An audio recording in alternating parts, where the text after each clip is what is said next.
না আসলে আমার খুব ভালো লাগছে আমাদের এই যে এত ত্যাগের বিনিময়ে যে আমাদের এই যে এই নতুন বাংলাদেশের আমরা কাজ শুরু করেছি।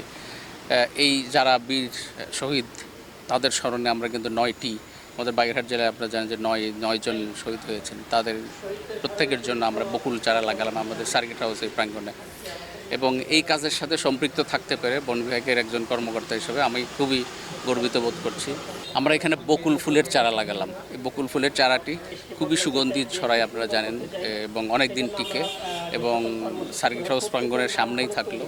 এটা এমন জায়গায় আমরা নির্বাচন করছি সার্কিট হাউসের ঠিক সামনে, অর্থাৎ এই গাছগুলো যত বড় হবে ততই আস্তে আস্তে সুবাস ছড়াবে। পাশাপাশি আমাদের এখানকার বাগেরহাটের যে 9জন তাদের এই জুলাই আগস্টের অভ্যুত্থানের চরম আত্মত্যাগ করেছেন, তাদের এই স্মৃতিটা সবার কাছে স্মরণ থাকবে। আমরা আশা করছি যে এই গাছের মাধ্যমে এখানে যত সার্কিট হাউসে যত বাগেরহাটে সরকারি বা বিভিন্ন পর্যায়ের কর্মকর্তা কর্মচারীরা আসবেন, তারা এই স্থানটি দেখে আমাদের বাগেরহাটের যে 9জনের আত্মত্যাগ ছিল সেই আত্মত্যাগের কথা তারা স্মরণ করতে পারবেন, এবং তারা যে আশা নিয়ে কাজ করেছিলেন, দেশের জন্য তারা আত্মত্যাগ করেছিলেন। আমরা আশা করছি এই গাছগুলো তার প্রতীক হয়ে বাগেরহাট যতদিন থাকবে, বাগেরহাট সার্কিট হাউস যতদিন থাকবে, এই গাছগুলো তাদের সেই স্মৃতিকে আমাদের মধ্যে জাগরুক করে রাখবে। তো এই যে ত্যাগ ছিল, আমাদের বাগেরহাটে 9জন শহীদ ছিলেন, তাদের স্মরণে যে আজকে বন বিভাগের উদ্যোগে যে বৃক্ষরোপণ হলো, আমি খুবই সাধুবাদ জানাই।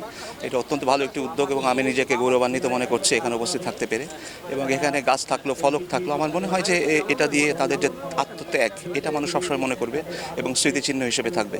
আমি অত্যন্ত গৌরবান্বিত এখানে উপস্থিত থাকতে পেরে। শহীদদেরকে স্মরণীয় করে রাখার জন্য এখানে যে উদ্যোগ আমাদের সরকার নিয়েছে, আমি সাধুবাদ জানাই, ধন্যবাদ জানাই।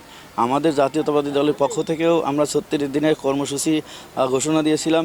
আমাদের দলের পক্ষ থেকে আগামীকালকে আমরা হাইওয়ে দিয়ে আমরা আসলে এই বৃক্ষরোপণ করব শহীদদের স্মরণে, তাদের নাম ফলক সেখানেও থাকবে। 24 বৈষম্য বিরোধী ছাত্র আন্দোলন বাংলাদেশের প্রেক্ষাপটের জন্য খুবই গুরুত্বপূর্ণ। ফ্যাসিস্ট বিরোধী এই আন্দোলনে যারা আমাদের যে ভাইয়েরা শহীদ হয়েছে, তাদের যে সরকার বিভিন্ন অকেশনে স্মরণ করতেছে, সেই জন্য আমরা সরকারকে সাধুবাদ জানাই।